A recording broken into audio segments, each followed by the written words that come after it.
مفتی صاحب کی بارگاہ میں عرض ہے کہ منگنی کے وقت ایک شرط یہ طے کی جاتی ہے کہ اگر لڑکی ناراض ہو کر گھر چلی گئی تو 5,000 روپے اس کو مطلب نفقہ دیا جائے گا، یا 5,000 روپے اس کو آپ کو خرچ دینا پڑے گا۔ تو مفتی صاحب سے عرض ہے کہ کیا یہ شرط جائز ہے؟ ہم اس لڑکی کو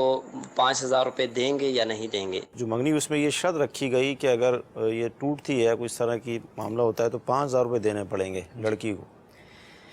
منگنی میں بھی اس طرح کی شرطیں لگتی ہیں، بسا اوقات جو ہے وہ نکاح کے اندر بھی اس طریقے کی شرطیں لگتی ہیں، اور نکاح نامے کے اندر یہ شرائط لکھی بھی جاتی ہیں کہ جناب اتنا جو ہے وہ نفقہ دیا جائے گا، یا جو ہے وہ یہ معاملات ہوں گے۔ اولاً تو یہ بات ذہن نشین رکھنا ضروری ہے کہ نفقہ کس چیز کے بدلے میں دیا جا رہا ہے عورت۔ صحیح۔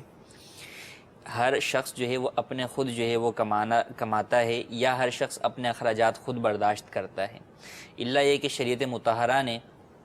عورتوں کے اخراجات جو ہے وہ مردوں کے اوپر لازم کیے، جبکہ ان کے پاس اپنا مال موجود نہ ہو۔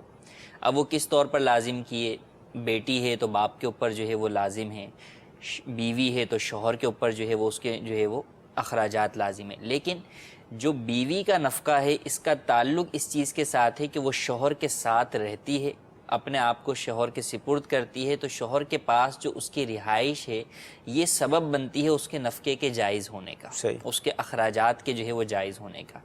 اب جب عورت خود ہی ناراض ہو کر گھر سے چلی گئی تو اب ایسی عورت شریعت میں ناشزہ کہلاتی ہے، نافرمان کہلاتی ہے۔ ٹھیک ہے۔ وہ چاہے جو ہے وہ دنیاوی ناچاکیوں کی بنا پر ہو، اور اس کے اندر دونوں طرف سے ہی کچھ نہ کچھ جو ہے وہ ہوتا ہے، لیکن جب عورت شوہر کی اجازت کے بغیر گھر چھوڑ کر جاتی ہے اور شوہر خود نہیں نکالتا، یا خود شوہر کسی ایسے کام پر مجبور نہیں کرتا جو کہ ناجائز و گناہ ہے، تو ایسی صورت کے اندر عورت جانے کی وجہ سے نفقے کی شرعاً ہی مستحق نہیں رہتی۔ ٹھیک ہے۔ جب شرعاً ہی اس چیز کی مستحق نہیں ہے تو پھر اس شرط کی بھی کوئی حیثیت نہیں ہے۔ ٹھیک ہے۔ نفقہ تو لازم ہی وہی ہے جب بیوی جو ہے وہ شوہر کے پاس رہے۔ صحیح۔ جب بیوی شوہر کے پاس سے چھوڑ کر چلی جاتی ہے اور بیوی جو ہے وہ نافرمانی کرتے ہوئے اس سے علیحدگی اختیار کر لیتی ہے تو اب نفقے کی حقدار وہ نہیں ہے، تو یہ شرط لگانا بھی جو ہے وہ جائز نہیں ہے۔ ہاں، شرط لگے یا نہ لگے، اگر شوہر جو ہے وہ خود عورت کو جو ہے وہ نکال دیتا ہے تو ایسی صورت کے اندر شوہر پر لازم ہے کہ اس کا نفقہ ادا کرے، لیکن اگر ادا نہیں کرتا اور ایک عرصہ جو ہے وہ گزر جاتا ہے تو اب جب بعد میں یا تو طلاق کی صورت ہوتی ہے یا صلح کی صورت ہوتی ہے۔ صلح کی صورت میں تو عموماً پچھلے نفقے کا مطالبہ نہیں کیا جاتا، طلاق کی صورت میں یہ ہوتا ہے کہ بھئی اتنے پچھلے عرصے سے جو ہے وہ ہماری بیٹی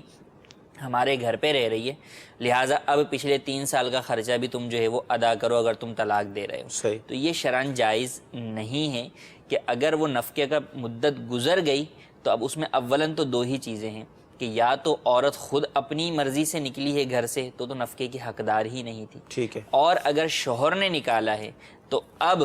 یا تو کسی قاضی کے ذریعے سے مقرر کروا لیا گیا ہو، قاضی سے مراد قاضی شرع مفتی اسلام ہے، نکاح خواہ والے قاضی جو ہے وہ نہیں ہے، تو ان سے مقرر کروا لیا گیا کہ جناب اتنا نان نفقہ جو ہے وہ شوہر ہر مہینے ادا کرے گا۔ اگر تو یہ طے کروا لیا پہلے ہی تو ٹھیک ہے، اب بعد میں یہ ملے گا۔